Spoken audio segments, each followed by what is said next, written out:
Welcome to Entrepreneurship SBU408D. My name is Felicia Frida and Aqua. We're going to be looking at Small Business Finance Unit 6, and so we're going to finish or summarize analyzing and interpreting the financial statements and focus our discussion in Unit 6, Section 6. And by the end of this session, you should be able to understand and compute the various accounting ratios or financial ratios in there. So in our earlier slides, we talked of some ratios like the profitability ratios, activity ratio, and we're going to go on to look at the leverage or the gearing ratio, which is the long-term solvency ratio, and then we continue with the investment ratios as well. So the leverage or the gearing ratios, which is looking at a long-term solvency of the firm. If you're going to look at your long-term solvency, you have to look at issues like your debt to equity, your capital employed, as against what's the net worth of your business, and then the coverage as well. And so when it comes to your debt ratio, we are actually looking at your degree of indebtedness as a firm as against what the assets you have financed by debt, and we're looking at that as against equity. So it is measured as the total debt over total assets. So when we want to check a firm's degree of indebtedness, how much you owe people in the as against what the assets in which these what debt is what used to finance, when you compare it to your equity or what you yourself you own, then we're looking at what the debt ratio. And we also have the debt to equity ratio, which is looking at the percentage of assets provided by your creditors. And so we have the total debt over equity, which is the net worth of the firm. Then you have the capital employed as against what the net worth. So capital employed to net worth ratio. This is used to determine the funds that are contributed together by lenders and owners for each CD the owner contributes. So that one is looked at as the capital employed over the net worth. Then we have the coverage ratio, which is used to measure the degree of fixed payments which are covered by what our operating profit. And so for that one, you want to look out for the net profit before interest and tax over the interest.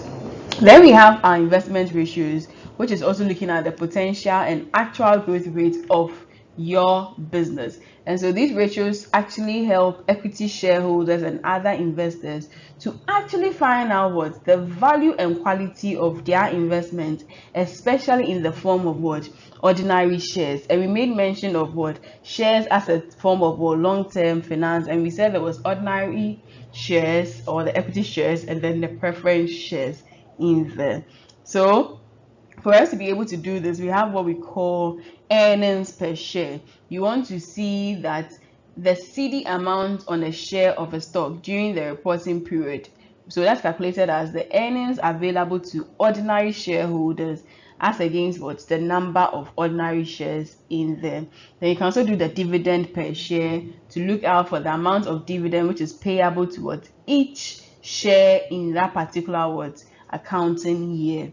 And we're saying that that's calculated as the total dividend over the total number of what ordinary shares. They also have the dividend cover, which is used to indicate the number of times earnings available to what equity holders could cover the dividend which is supposed to be payable. And so that is the total equity earnings over the total equity dividend, or our earnings per share over our dividend per share.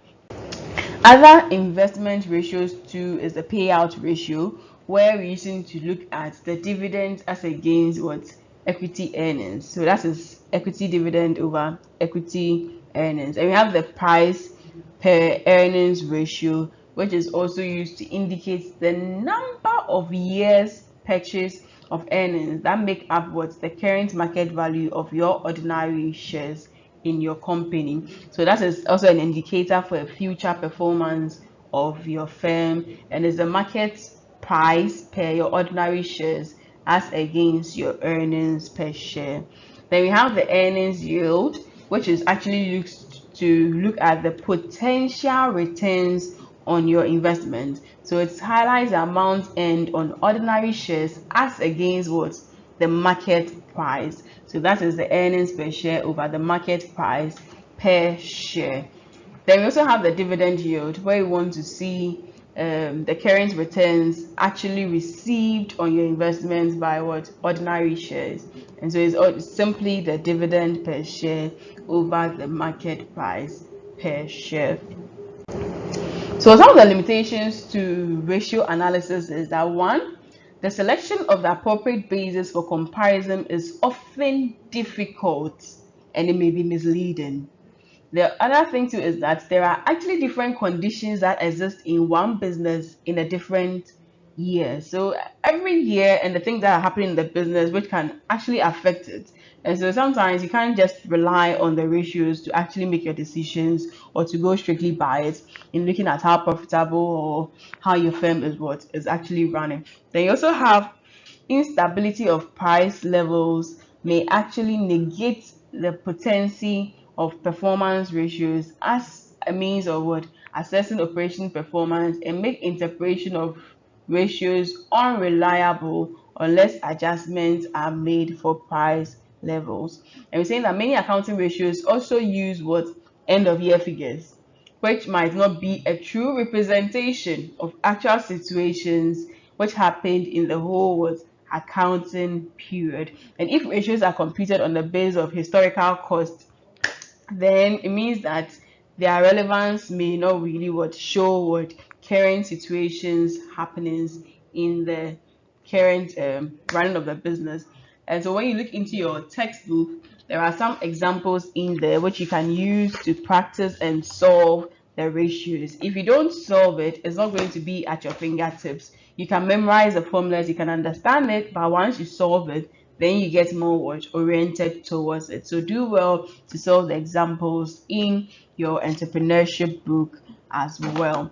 So to sum up, we have looked at ratios. We started with investment ratios, profitability ratios, liquidity ratios, activity ratios in the earlier session. That was session 5, and we continued looking at the investment and other ratios here as well. And we're saying that we also looked at the limitations of ratios as well in here.